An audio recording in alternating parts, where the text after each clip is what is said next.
পরম প্রেমময় শ্রী শ্রী ঠাকুরের চরণে জানাই প্রণাম। পরমারাধ্যা জগজ্জননী শ্রী শ্রী বড়মার চরণে জানাই প্রণাম। পরম পূজ্যপাদ শ্রী শ্রী বরদার চরণে জানাই প্রণাম। পরম পূজ্যপাদ শ্রী শ্রী আচার্যদেবের চরণে জানাই প্রণাম। এবং আজকে তেলিয়ামুড়া অনলাইন যে সৎসঙ্গে উপস্থিত আমার শ্রদ্ধেয় ইষ্টপ্রাণ দাদাদের এবং শ্রদ্ধা ইষ্টপ্রাণা ভক্তিমতী মাতৃমণ্ডলীকে জানাই আমার হৃদয়ের অন্তঃস্থল থেকে শুভরা আনন্দিত জয়গুরু। অনেকদিন পর এখানে এলাম, আবার বিভিন্ন কাজের মধ্যে আসতে পারিনি। যাই হোক, ঠাকুর ধরে যতটুকু পেয়েছি, যতটুকু জেনেছি, অনুশীলন অভ্যাসের দ্বারা নিজের জীবন চোয়ানো কথা সেগুলোই কিন্তু বলবো। কারণ ঠাকুর ধরে যেটুকু অনুভব, অনুভূতি, তার দয়া, সেগুলোই হচ্ছে অপরের কাছে বলা, সেইগুলোই হচ্ছে আমার জীবন চোয়ানো কথা। কারণ আমি কথা বলছি আমার একটা পুনর্জন্ম নিয়ে, সেসব অনেক কথা তার দয়ার। ঠাকুরের কথা তো অসীম, কোথার থেকে শুরু করি কোথায় শেষ করি তাই খেয়ে হারিয়ে যায়। সত্যানুসরণে একটা বাণী পড়ছিলাম যে সদ্গুরু শরণাপন্ন হও, সতনাম মনন করো, আর সৎসঙ্গের আশ্রয় গ্রহণ করো। আমি নিশ্চয় করে বলছি তোমার উন্নতির জন্য ভাবতে হবে না। সদ্গুরু শরণাপন্ন হও। এখন আমার জানা দরকার সদ্গুরুকে, কাকে সদ্গুরু বলবো। সৎ কথাটা এসেছে অস ধাতু থেকে, তার মানে অস্তিত্বের বিদ্যমানতা।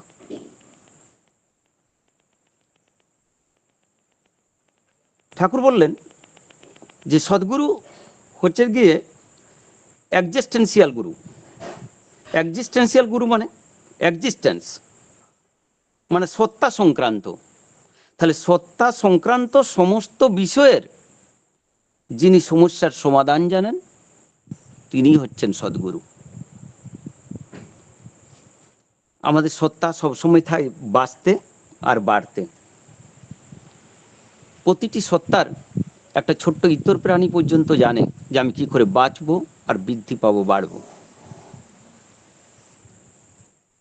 তাহলে সেই রকম মানুষকে, সেই রকম গুরুকে ধরে যদি আমরা এই সত্তার সমস্ত এই যে অস্তিত্ব সংক্রান্ত সমস্ত বিষয়ের যে সমাধান, সেই সমাধানটা যদি আমরা পেয়ে যাই একই ছাদের তলায়, তাহলে আমি তাকে ধরবো না কেন?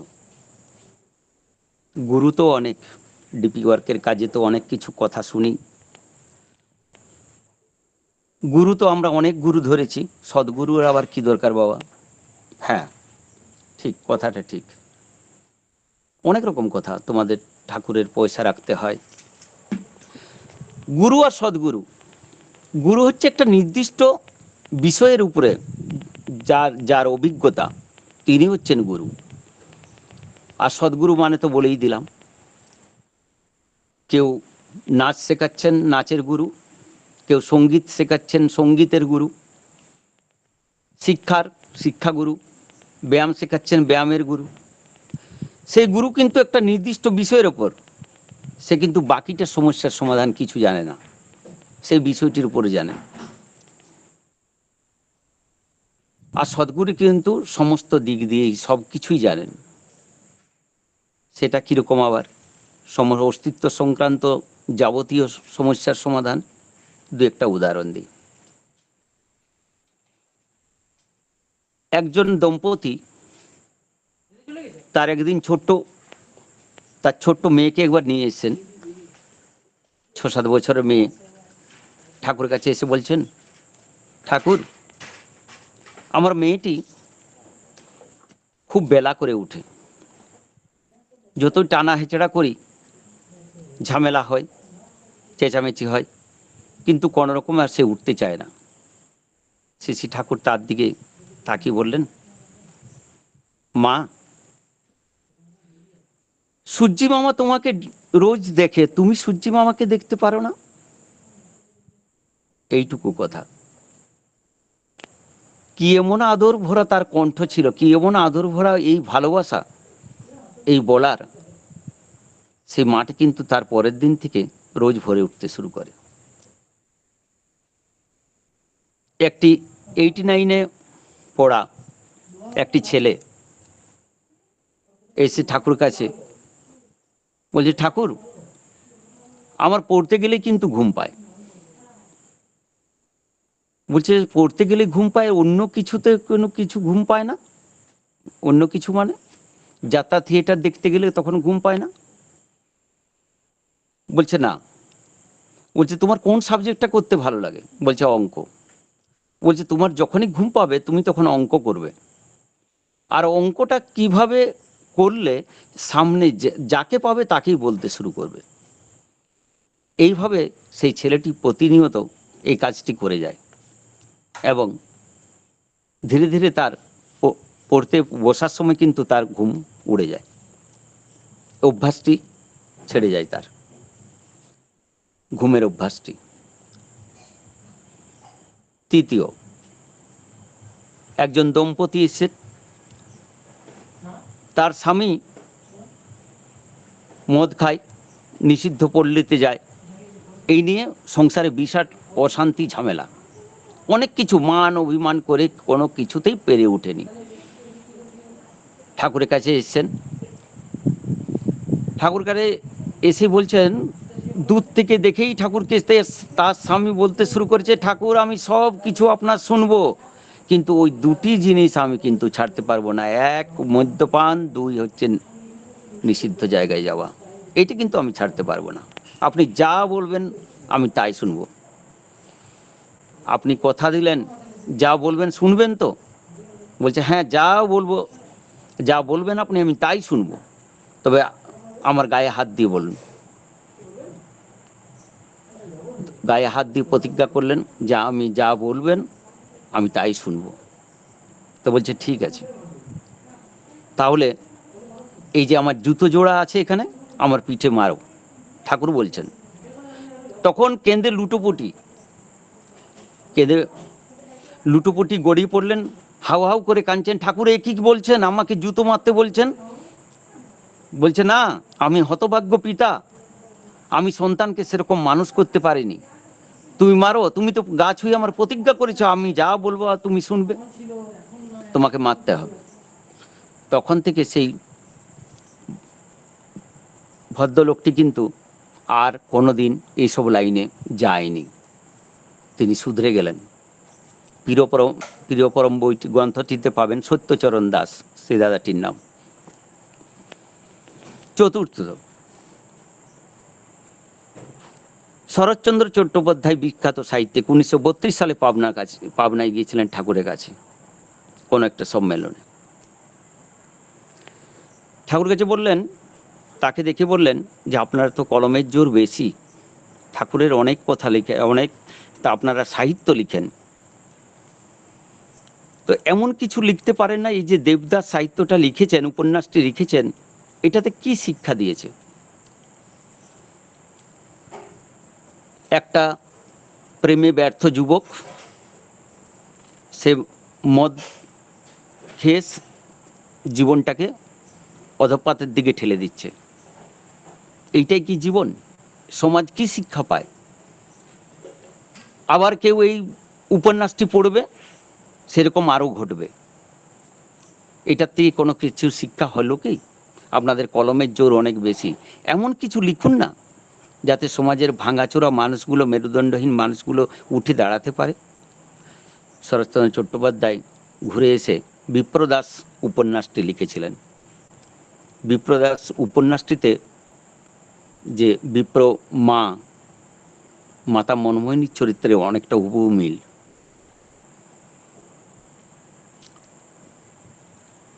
পরের ঘটনায় যাই। বিখ্যাত বিজ্ঞানী, ইছাপুর গান অ্যান্ড সেল ফ্যাক্টরির ডাইরেক্টর ম্যানেজার কিরণচন্দ্র বন্দ্যোপাধ্যায় একটি সমস্যা নিয়েছিলেন। ভারত সরকার তখন চেয়েছিলেন একটা অটোমেটিক রাইফেল বানাতে। ঠাকুর কাছে এলেন, ঠাকুর তাকে বললেন সঙ্গে সঙ্গে যে একটা সংকর ধাতু তার নাম ইরিডিয়াম। এই শঙ্কর ধাতু দিয়ে আপনি এই ব্যারেলটি বানান, আর একটু বালির উপরে কিন্তু এঁকে দিলেন যে এইভাবে এভাবে বানিয়ে দেবেন। পরম দয়াল তো, সব কিছু জানা তার কাছে। তিনি শঙ্কর ধাতুটি তার কি জানা ছিল জানি না, বলে দিলেন, উনি সেটা বানিয়েছিলেন এবং ভারত সরকারের কাছে সে পদ্মশ্রী উপাধি লাভ করেছিলেন। এই এতগুলো ঘটনা বলার, এই যে বললাম যে সত্তার বিভিন্ন সমস্যার সমাধান, একটি বাচ্চা মেয়ে, একটি ছাত্র, একটি দম্পতি দাম্পত্য জীবনের অশান্তি, একজন সাহিত্যিক, একজন বিজ্ঞানী, সমাজের সমস্ত স্তরের মানুষের যে সমস্যার সমাধান করলেন, এখান থেকেই তার প্রমাণ পাওয়া যায়। তাহলে তার কাছে কিন্তু সমস্যার সমাধান সব কিছুই। তিনিই হলেন বৈশিষ্ট্যপালী অপূর্য়মান। সব সমস্যার সমাধান জানি সৃষ্ট প্রতিষ্ঠান। এই ঘটনা, এই যে প্রত্যেকটি ঘটনা কখন পাবো? যে যখন তাকে ভালোবাসবো, তার সান্নিধ্যে আসবো। তার সান্নিধ্যে, তো তার সান্নিধ্যে মানে আচার্যদেবের সান্নিধ্যে, তার মধ্যেই তিনি এখন লীলা করছেন। সদ্গুরু শরণাপন্ন হও আর সৎ নাম মনন করো। সেটা কিরকম? নাম, নাম কি কোনো ব্যাকরণের প্রপার নাম? না। নাম শব্দটা এসেছে নমধাতু থেকে। নমধাতু মানে যা নমিত করে। এই 4 অক্ষরের নাম, 4 অক্ষরের নামটা কিভাবে এলো? এটা কবিরের দোহা থেকে পাওয়া যায়। ঠাকুর বলছেন মানুষের মন তরল পদার্থের মতো, যে পাত্রে রাখবে সেই আকার ধারণ করবে। তাহলে তরলের প্রবাহটা কেমন হয়? সবসময় নিম্নগামী। তাই তরল বরাবরই নিম্নগামী। তাহলে তরল এই যে ধারার মতো চলে বয়ে যায়। ঠাকুর বললেন নিম্নগামী ধারাকে যদি উল্টে দাও, তাহলে উল্টে দিলে কি হয়? আমরা সবাই জানি রাধা হয়। স্বামী যোগ করলে যা হয়েছে, আমরা নাম পেয়েছি। সংসারে বহুত অশান্তি, বহু ঝগড়াঝাটি সব দিকে হয়, সব কিছু হয়, কিন্তু নিজের ইগো কখনো নিজের অহং সেখানে নমিত করে না, আমাদেরকে নমিত হতে দেয় না। সেই যাতে নমিত হতে পারি, আর যখন আমরা নমিত হব তখন নিজেকে শুধরাতে পারবো, নিজেকে শুধরাতে পারবো। নিজেকে তখন বেশি করে যখন আমরা নাম জপ করব, নাম ধ্যান করব, তখন কিন্তু আমি সব সময়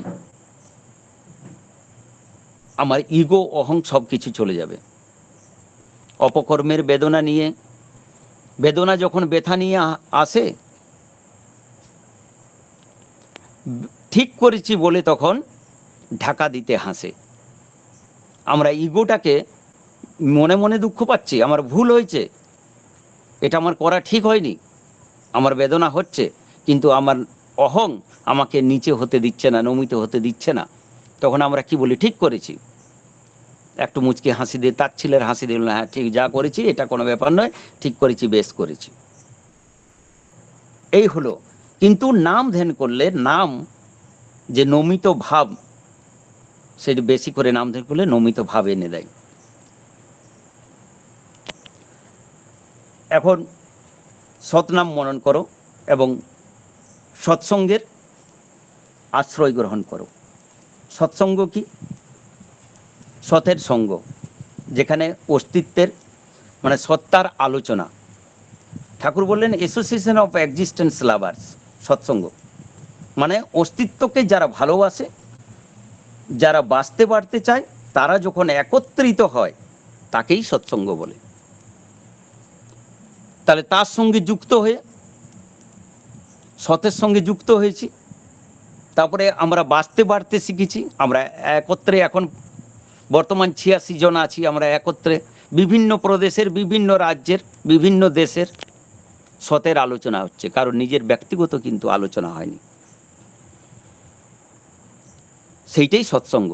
আমরা সৎসঙ্গ রূপ আখ্যা দিয়েছি, তাই অনলাইনে হোক আর অফলাইনে হোক। সতের তো আলোচনা চলছে।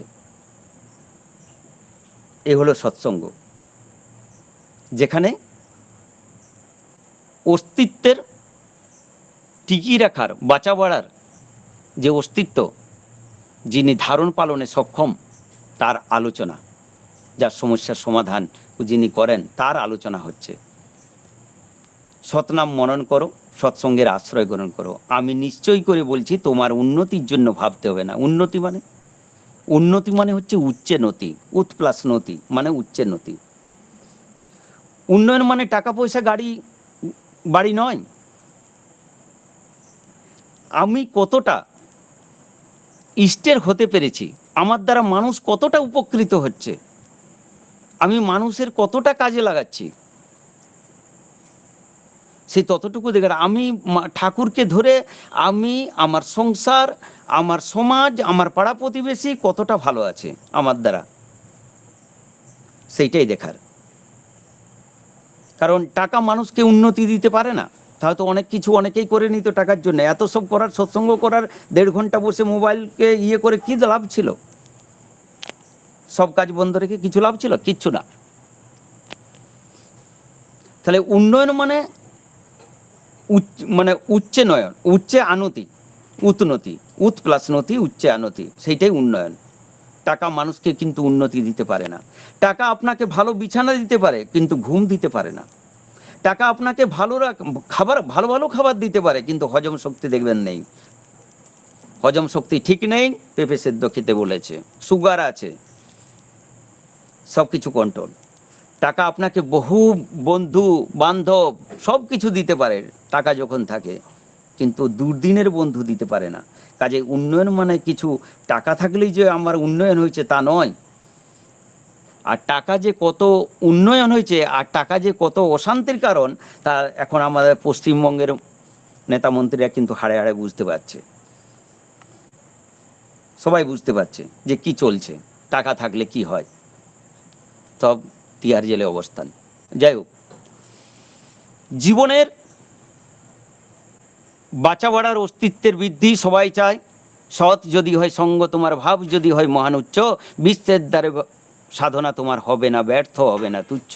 কোনোদিন ঠাকুরকে ধরে আমরা কোনোদিন তাকে ধরে তার যদি অনুশাসনবাদ ঠিক ঠিক মেনে চলি, তাহলে সব সময় আমাদের ভাব, আমাদের হয়ে ওঠা, সেইটাই প্রকৃত আমরা জীবন লাভ করব। তার যদি অনুশাসনবাদ, তার পঞ্চনীতিমা যদি পালন করি। জীবন প্রত্যেকটি সত্তাই চায় আধ্যাত্মিক, সবসময় ঈশ্বর লাভ। এই ঈশ্বর লাভ করতে গেলে কিন্তু ওই সদ্গুরু শরণাপন্ন। আমরা কিন্তু বই পড়ে বেশি বই হয়ে যাই আর কি, শুধু যাটুকু বলা আছে সেটুকু লেখা আছে সেইটুকু পড়ে নিজে অনুভব করে নেব। হ্যাঁ ঠিক, নিশ্চয়ই অনুশীলন, আচার্যদেব বলছেন অনুশীলন আর অনুসরণ, অনুশীলন আর অনুসরণ, নট অনুকরণ, এগুলো করে যেতে হবে।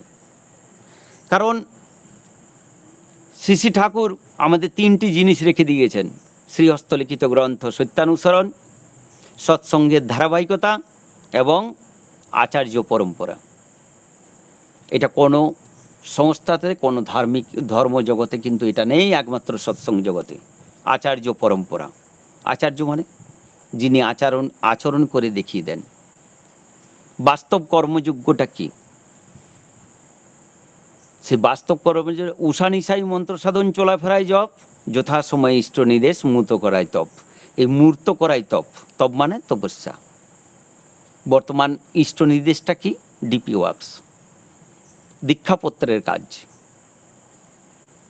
মানুষগুলোর যেগুলো হারিয়ে গেছেন পরম পিতার আশ্রয় থেকে, সেই মানুষগুলোকে আবার খুঁজে আনা, তাদের ডেটাগুলিকে কালেক্ট করা, সেগুলো রেজিস্ট্রেশন করা,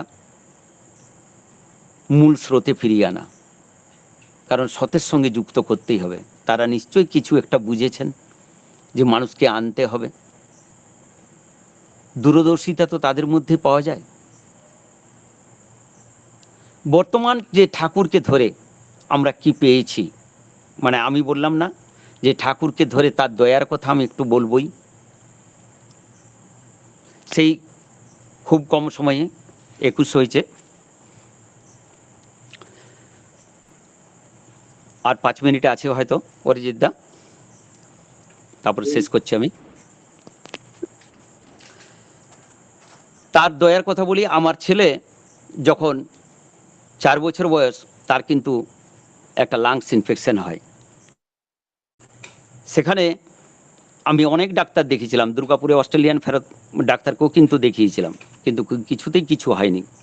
লাস্টে বাঁকুড়ায় এক ডাক্তারের কাছে দেখিয়ে সে কিন্তু কিছুটা ভালো হয়, কিন্তু জ্বর ছাড়েনি, বাঁচার কথা নয়। এমন সময় আমি এই কাজের সন্ধানে উড়িষ্যায় চলে যাই, ফ্যামিলি তো এখানে। সেখানে ছেলেটার আবার জ্বর এসেছে, আমাকে ফোন করছে, আমি শুধু বললাম নাম করো, নাম করো।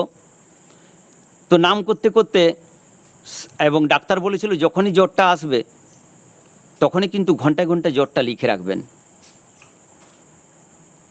সারা রাত জাগা, ভোরে যখন ইষ্টভীতি করতে হবে, বাইরে গেছে সব কিছু ফ্রেশ হয়ে এসে তো ইষ্টভীতি করতে হবে, তখন দেখছে ছেলে ঘুমোচ্ছে, 103 জ্বর। যখন বাথরুম থেকে এসেছে, বাইরে ফ্রেশ হয়ে এসেছে, তখন দেখছে ছেলে উঠে বসে আছে। বসে থেকে বলছে ওর মা তো একটু ঘাবড়ে গেছে, এই মাত্র দেখে গেলাম আমি ঘুমোচ্ছে আর এত জ্বর কি করে হলো দেখি, গায়ে হাত দিয়ে দেখছি গা ঠান্ডা কিন্তু জ্বর নেই। তখন সেই আধো আধো বাংলাতে বলছে, আধো আধো ভাষাতে, তখন তো পুরোটা বেরোয়নি। যেমন এসেছে ঘুমের করে, মা একজন বুড়ো লোক এসেছিল গায়ে পইতে পরা ধুতি পরা, সে কিন্তু আমার গোটা গাটায় হাত বুলি দিয়ে চলে গেল। তখন থেকে কিন্তু আমার ছেলের আর জ্বর আসেনি, জ্বর মানে ছেড়ে গেল এবং সে সুস্থ হয়ে উঠেছে ধীরে ধীরে। তার বয়স এখন 21। এই যে পরম পিতার দয়া, নাম ধ্যানের মাধ্যমে এবং ইষ্টভীতি আমরা যে করে আসছি, এবং তার অনুশাসনবাদ, তার পঞ্চনীতি যদি ঠিক ঠিক পালন করি, তাহলে জীবনের আমরাও অস্তিত্বটা ঠিকভাবে বজায় রাখতে পারবো। এগুলো কথাগুলি বললাম আমার নিজের জীবন চোয়ানো কথা। পরম পিতার কাছে প্রার্থনা করি, ঠাকুর আমরা যেমন তোমার কাজে অগ্রণী হয়ে উঠতে পারি, তোমাকে নিয়ে চলতে পারি।